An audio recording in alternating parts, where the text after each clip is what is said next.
유행 다이어트가 몸을 망가뜨리는 경우가 많습니다. 가장 유행했던 거 말씀하신 것처럼 고기를 많이 먹는 황제 다이어트. 원래 에킨스라는 사람이 주장해서 에킨스 다이어트라고 얘기를 하는데요.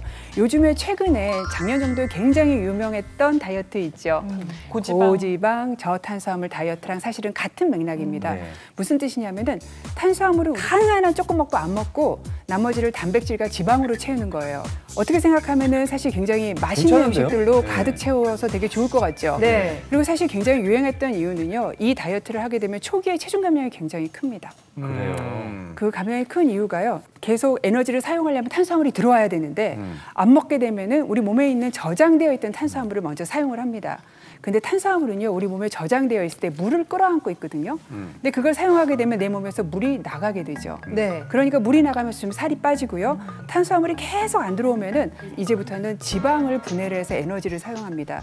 그럼 지방을 해서 분해를 하게 되면 케톤이라는 게 생기는데 얘가 또 배설되면서 물을 끌고 나갑니다. 그러니까 처음에 물이 많이 빠지면서 체중 한 3, 4kg가 굉장히 쉽게 빠집니다. 맞아요. 그러니까 초기부터 체중 감량 효과를 크게 주니까 장점일 수도 있지만은 사실은 굉장히 몸이 무리해서 에너지를 사용을 하는 거기 때문에 문제가 많습니다. 어지러워서 쓰러지시는 분 많고요. 머리카락 빠지시는 분도 있고 구역질 하시는 분도 있고 몸에 결석이 생길 수도 있습니다. 무엇보다도 가장 큰 문제는 이렇게 고기만 먹는 거를 오래 했을 때 내가 정말 심장병도 괜찮을지 내가 뇌졸중도 괜찮을지는 사실 아직 아무도 모르는 상태입니다. 이 위에 또 잠깐 유행했던 게 있어요. 간헐적 단식이라고. 네. 맞아요. 네, 많이 하셨어요. 하죠, 예. 일주일에 한두 번 정도를 16시간 내지 24시간 정도 굶는 거예요.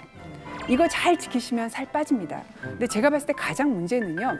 대부분의 분들은요. 간헐적 단식이 간헐적 폭식이로 연결됩니다.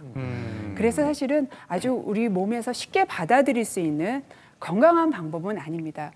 그 다음에 이제 한우물만 파는 다이어트 있죠. 원푸드 다이어트라고. 네. 많이 해보셨죠? 한 가지 음식만 내가 전체 먹는 양의 한 7, 80% 정도 먹는 그런 다이어트 방법입니다. 한 가지 음식만 먹게 되면요. 물려서 많이 못 드세요.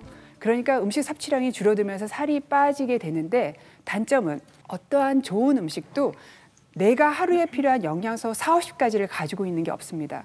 그래서 사실은 요요나 탈모 같은 그러한 현상들이 생길 수 있습니다. 미국 의학회지에서 굉장히 재미있는 논문이 하나 발표됐어요. 음식에 먹는 조성, 음식의 내용을 바꾸는 걸로 다이어트를 하는 게 뭐가 더 효과적일까를 지금까지 나온 모든 다이어트를 다 조합해서 봤어요.